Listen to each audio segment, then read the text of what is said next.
At 4 a.m., during a thunderstorm, the NICU at St. Francis Medical Center was quiet, until the security footage revealed something no one could explain. Night nurse Sofia Vasquez sat alone in the security booth, bleary-eyed, scrolling through overnight recordings. She was looking for a missing chart when she saw it. A grainy, black and white frame showed a bobcat, pregnant, unmistakably heavy, with unborn young, padding silently through the corridor outside the neonatal unit. She rewound. The timestamp read 4:03. The animal moved with eerie purpose, passing every other door until it stopped at the NICU entrance. The camera inside the NICU showed the bobcat weaving between glowing incubators, ignoring the others until it reached the one labeled baby girl, 26 weeks. There, the bobcat curled up on the linoleum floor beside the incubator, as if settling in for the night. Inside, tiny Ava, born 2 weeks ago at less than a pound, lay motionless. Then, something impossible. The heart monitor, which had been erratic for days, suddenly steadied. The numbers climbed. The alarm stopped. This can't be real. She was dying. Now she's breathing normally. Because of a cat. Dr. Lang, you need to come to the NICU right now. No, I can't explain over the phone. Just, please get here. When Dr. Lang arrived, Sophia pointed at the frozen screen, the bobcat, the timestamp, the vitals, and neither could find words for what had happened. For 3 weeks, baby Ava had been the NICU's most heartbreaking case. Born at 26 weeks, lungs too immature, every breath a battle. Mrs. Evans, Ava's condition is critical. I need you to prepare yourself. I won't let you go, little one. Not without a fight. I spent every day at that window, watching the woods, imagining a world she might never see. She would leave scraps on the sill, and sometimes a wild cat would come, a bobcat, heavy with her own young. How did a wild animal get in? Check every exterior door. Now. The security guard found the back door unlatched, the lock tampered with from the outside. Muddy paw prints led toward the NICU. Fix it, but don't seal it entirely. Not yet. I need to understand what happened last night. Whatever she is, she changed something. I have to know if she comes back. Dr. Lang ordered continuous monitoring of Ava's vitals and discreet surveillance of the back corridor. Neither she nor Sophia knew when the bobcat would return, only that they had to be ready. 3 nights passed without incident. Every shift, Sophia stayed late, staring at the live monitor feed, waiting for something that made no medical sense. At 3:58, the corridor camera flickered. A familiar silhouette appeared. The bobcat, heavier now, moving with the same deliberate purpose. Sophia held her breath as the creature pushed through the NICU door and walked straight to the incubator marked Ava. The bobcat sniffed at the glass, circled once, then lowered her swollen belly to the floor, curling into the exact same position as before. This isn't random. She came back specifically for this baby. Within minutes, the heart monitor's green line steadied. Ava's oxygen saturation climbed above 90%, the only spike in 2 days. Dr. Lang, she's back. Whatever happened before, it's happening again right now. This isn't coincidence. This is something else. Log everything. Time, duration, vitals before and after. I don't want to miss a single detail. Sophia opened a new file on the computer and typed the date. Under observations, she wrote, "Second visit, immediate stabilization. Unprecedented." Over the next week, Ava's vitals crept upward. Not dramatically, but enough for the NICU team to start whispering about the night visits. An unauthorized animal got into my NICU twice, and you want me to believe the baby improved because of it? No, I don't have a medical explanation. I just have a spreadsheet and a security feed. The board ordered all exterior doors permanently sealed. No more unlatched locks. No more middle-of-the-night theories. But you don't understand. The door was never broken into. Someone's been opening it from the inside, exactly before each visit. The log shows manual unlocks at 3:52, the night she appeared. Twice. That's not an animal. That's a person. Yet, no staff member would admit to opening the door, and the cameras outside only showed the Bobcat, never a human accomplice. I can buy you 48 hours, Sophia. If you can't find a logical reason to keep that door open, the order stands. 48 hours. That's all I have to prove a wild animal is saving a baby. Sophia stared at the back door, now sealed with a temporary barricade. Somewhere in the woods, the Bobcat was waiting, and time was running out. On the 48th hour, as a cold front swept across Pennsylvania, Sophia sat alone in the NICU, watching the monitors with barely a blink. At 2:15, the motion sensor triggered. The Bobcat's shape filled the corridor camera, her belly dragging low, her movements slower than before. She pushed through the door and went straight to Ava, pressing her nose against the warm plastic. Then she did something new. She licked the glass, leaving a thin mist on the surface, and stayed for 2 hours. Ava's vitals rose to 89% saturation, the highest reading since her birth, and stayed there. This isn't just comfort. This is life support. She's not visiting. She's keeping her alive. When the Bobcat finally rose and slipped out at dawn, Sophia grabbed a flashlight and followed. Under a fallen oak at the edge of the hospital grounds, she found an opening in the earth, fresh scat outside, and the faint sound of mewling within. She has a den. Dr. Lang. Cubs. She's been protecting them while protecting Ava. She marked the location on her phone and hurried back. For the first time, she had a reason to fight, not just for Ava, but for a mother who refused to let either baby die alone. Sophia returned to the den at sunrise, her footsteps soft. Inside, the Bobcat lay curled around two tiny, wet cubs, still nursing. She didn't run. Didn't hiss. She just watched me. Then closed her eyes like I was part of the scenery. Through the leaves, Sophia lined up her camera and froze. The hospital's NICU wing was framed perfectly behind the den. From the den's entrance, the line of sight was unobstructed. She could see the incubator windows as clearly as the Bobcat must have for months. She's been watching us. Not Ava specifically, the whole NICU. Every baby, every nurse, every night. The Bobcat hadn't stumbled into the NICU. She'd been observing it from this exact spot, perhaps before Ava was even born. Dr. Lang, I found her den. She can see the NICU from there. She's been watching the babies for months. So she's been here the whole time, outside our window. And we never noticed? The door unlocks. The visits. The way she zeroed in on Ava. It's not random, it's deliberate. Then we need to know why that room. What's so special about that specific window? Sophia laid out the photographs, the log sheets, the time-lapse footage. Dr. Lang studied each one in silence. The data is compelling, but correlation is not causation. We need physiological proof, stress hormones, cortisol levels, anything measurable. Their voices carried into the corridor, where Sarah Evans was taking her first assisted steps toward Ava's room. I heard you say Bobcat. Did you say Bobcat? Mrs. Evans, you should be resting. Please. That word. I've been dreaming about it. Did she come here? The Bobcat from my window? Yes. She's been inside the NICU. She stays with Ava. I knew it. I knew she'd find her. She promised me, in a way. Every day I watched her. Take me to the window. I need to see where she comes from. I'll tell you everything. But first, I need to help Dr. Lang prove it. When they put me on bed rest 6 weeks before Ava came, they gave me this room. I could barely move, just stare at those trees. Every morning, a bobcat appeared at the edge of the woods, pregnant, just like me.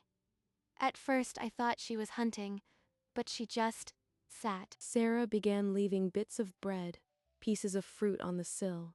The bobcat would creep closer, eventually eating just on the other side of the glass. I talked to her every day about the baby, about being scared.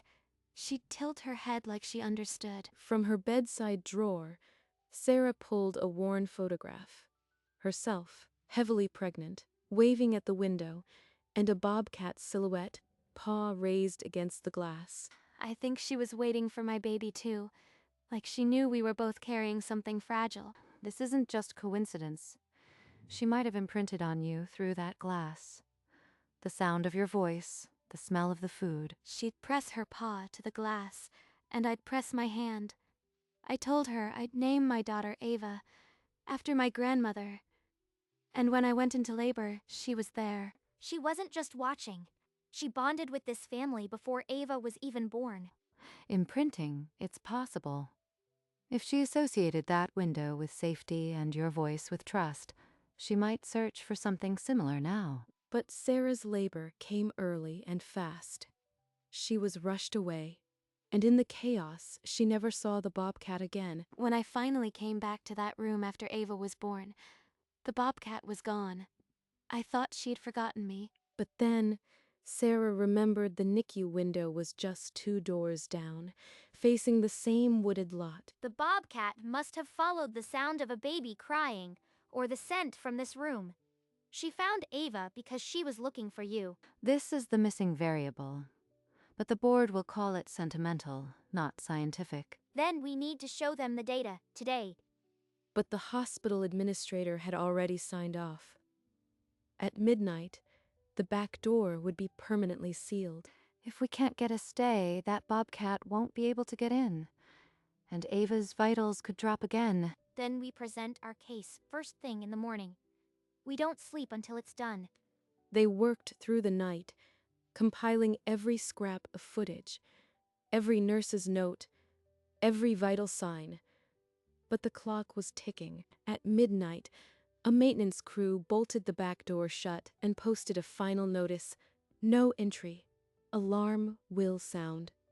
The last passage between the wild and the NICU was sealed. Outside, a thunderstorm rolled in, lashing rain against the windows as if nature itself protested. Inside, Ava's oxygen saturation began to plummet. 85, 80, 78. The monitors screamed a warning no one could ignore. Alarms blared. Nurses rushed. Sophia stood frozen at the bedside, watching the numbers fall with dread. It's because she's outside. The bobcat can't get in. We can't open that door, Sophia. It would be insubordination. Sophia stared through the window at the raging storm. Somewhere out there, the bobcat was waiting, and she knew what she had to do. She can't get in, but I can get out. Without a word to Dr. Lang, she grabbed her raincoat and headed for the service elevator. The storm outside was deafening, but she didn't hesitate. This was more than protocol now. It was survival. Sophia pushed open the service door and stepped into the howling rain. The cold lashed her face as she called into the darkness. Come on. I know you are out here. She needs you. From the tree line, a pair of amber eyes glowed. The bobcat emerged, coat plastered dark with rain, milk-swollen belly swaying. Yes. This way. Follow me. Together they slipped through the service entrance and into the freight elevator, dripping water onto the concrete floor. If anyone sees us, I lose my license. But if I don't do this, Ava loses her life. The elevator hummed upward. The bobcat stood still, her eyes fixed on Sophia with an almost knowing patience. You are going to save her again, aren't you? The bobcat blinked slowly, a feline sign of trust, and when the door opened, she stepped out first, leading the way toward the NICU. Sophia followed, heart hammering. For better or worse, she had crossed the line, and there was no turning back. Into the silent NICU, Sophia led the bobcat, still wet from the storm. Without a sound, the cat padded to Ava's incubator and curled on the floor. The heart monitor blinked. then steadied to a calm green line. Oxygen saturation rose from 78 to 92% in seconds. She's doing it. She's pulling her back again. Dr. Lang burst through the doors, fury on her face. But before she could yell, her eyes locked on the monitor. Good God! The numbers. They're not just better, they're normal. She sank into a chair, staring at the cat as if seeing a ghost. The anger drained from her posture. I was wrong, Sophia. All my training told me this was impossible. But here it is. We have to keep her hidden. Just until morning. The board has to see this. They worked quickly, positioning screens to conceal the sleeping bobcat. For the first time, Dr. Lang was an ally. By dawn, the storm had passed, and in the quiet NICU, Ava slept peacefully, the bobcat's head resting near the glass, a guardian no one could explain. Dr. Lang stood before the board, Ava's vital timeline on the monitor. Each bobcat visit correlated with a sharp spike in oxygen. Every sealed door night, her levels crashed. Every visit, they normalized. This is evidence. She played the time-lapse footage. The bobcat entering, the monitor steadying, the silence that followed. For 6 weeks, she came to my window. I told her about Ava. She didn't forget. A board member began to protest. Dr. Lang cut him off. We base policy on evidence. And the evidence is clear. Ava survived because of that animal. Sophia placed the den photos on the table. They showed the direct view to the NICU window. A board member pointed to Sarah's window photo. This was her room? The room tensed. The chairman declared a recess. We'll vote this afternoon. Until then, no changes to protocol. As the board filed out, Sarah gripped Sophia's hand. They had made them listen. The board reconvened in a tense silence. One by one, members raised their hands in the vote. The chairman read the tally. 7 in favor, 5 opposed. The motion carried. The wooded lot would be designated a protected wildlife refuge, with a controlled access door for the bobcat. We did it. She has a home now. Sarah held Ava through the incubator's porthole, tears streaming as the infant's grip tightened around her finger. Within the week, construction crews began transforming the lot. A one-way observation window took shape in the NICU family lounge. Families began sitting near the window, watching the bobcat and her cubs as they emerged from the den. A wooden sign was posted at the edge of the lot. NICU Wildlife Refuge. The bobcat had a name now, Guardian. Ava, now stable and gaining weight, was finally moved to an open crib, her dark eyes bright and searching, and outside the bobcat lay in the newly protected den, her cubs nursing, her amber eyes fixed on the hospital window. In the safety of the refuge, the bobcat grew bolder, leading her cubs to the edge of the observation window. Soon, the cubs tumbled and pressed against the one-way glass, and families would gather daily, watching in wonder. She's not just our guardian. She's part of our family now. Ava's vitals have never been stronger. I think she's ready for something special today. For the first time, Sarah lifted her daughter from the incubator and held her bare chest to hers, skin to skin. She's so warm. I never thought I'd feel this. Ava turned her head toward the window, and there the bobcat lay just beyond the glass, watching with calm amber eyes. I think she knows. She's been waiting for this moment. Dr. Lang smiled, a rarity. I'll sign the discharge papers tomorrow. Ava is coming home. As if in answer, the bobcat rose and slipped back into the trees, her cubs following, leaving only a soft paw print on the glass. The entire NICU staff lined the corridor as Sarah carried Ava, bundled in a pink blanket, toward the exit. Applause filled the hall. Before you go, there's someone else who needs to say goodbye. Sophia steered them into the family lounge. Through the one-way glass, The bobcat was already waiting, as if she knew. Sarah lifted Ava toward the glass. The infant's dark eyes blinked open, focusing on the tawny face just inches away. The bobcat pressed her nose to the glass and blinked slowly. A feline kiss, the ultimate trust. Thank you for everything. We'll be back every year, I promise. The bobcat slow blinked one more time, then turned and padded back toward the trees, her cubs tumbling after. As the Evans family drove away, Sophia stood at the window, watching the bobcat settle in the refuge, still guarding the hospital. Iva was going home, but the bond between them would never break. A year later, Sarah returned with a toddler in a pink dress and a tiny birthday tiara. The NICU lounge was already decorated. Look who finally learned to walk, and she remembers this place. Ava wobbled straight to the glass, drawn by a familiar shadow on the other side. Outside, the bobcat led her 2 yearling cubs through the ferns, stopping directly in front of the little girl. Ava smacked her palm against the glass. The bobcat lifted one massive paw and pressed it to the same spot. I am sending this picture to the board.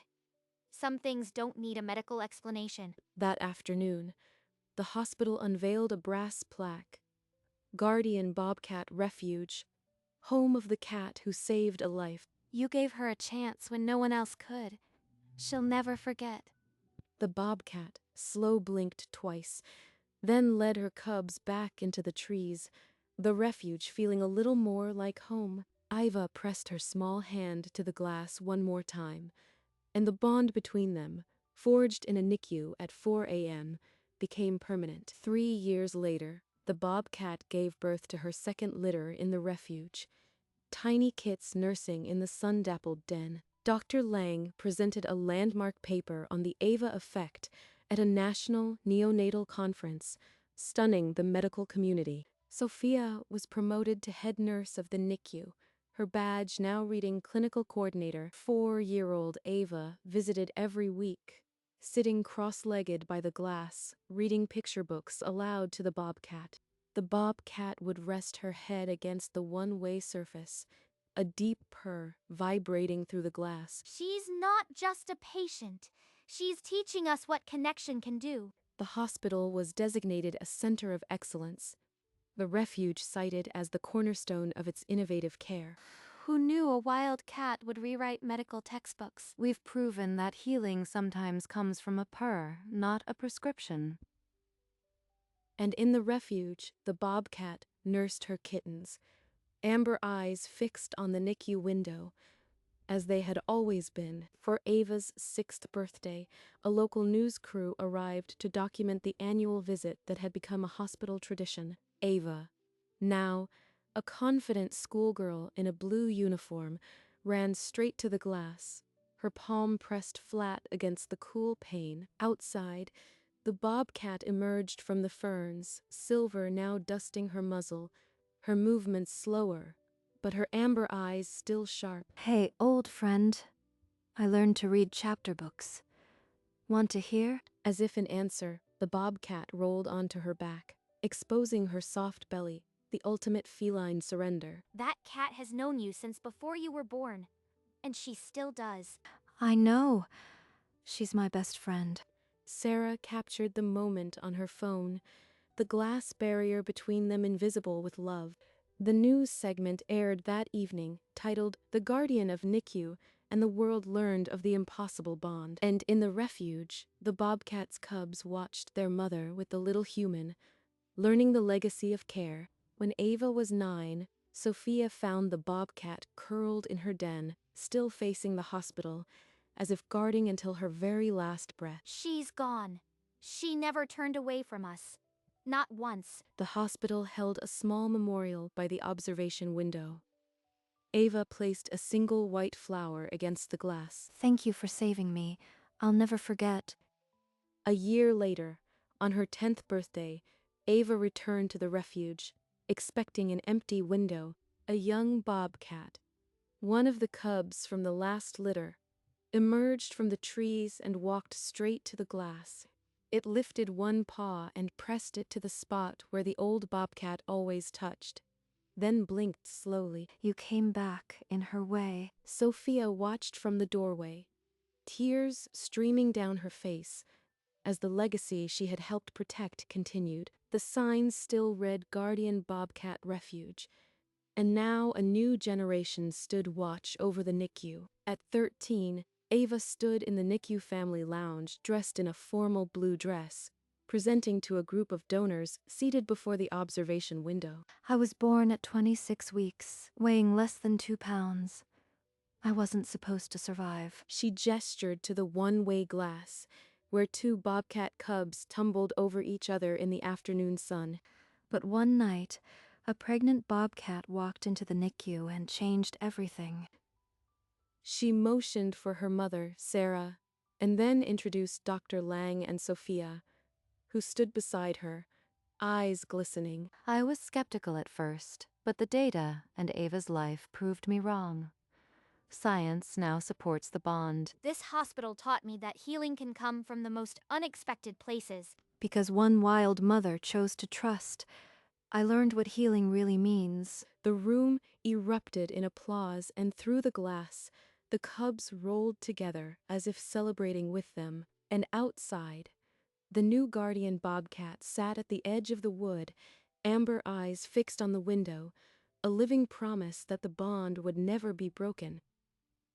Years later, a young woman in scrubs sat alone in the NICU family lounge, the morning sun warming the empty chairs.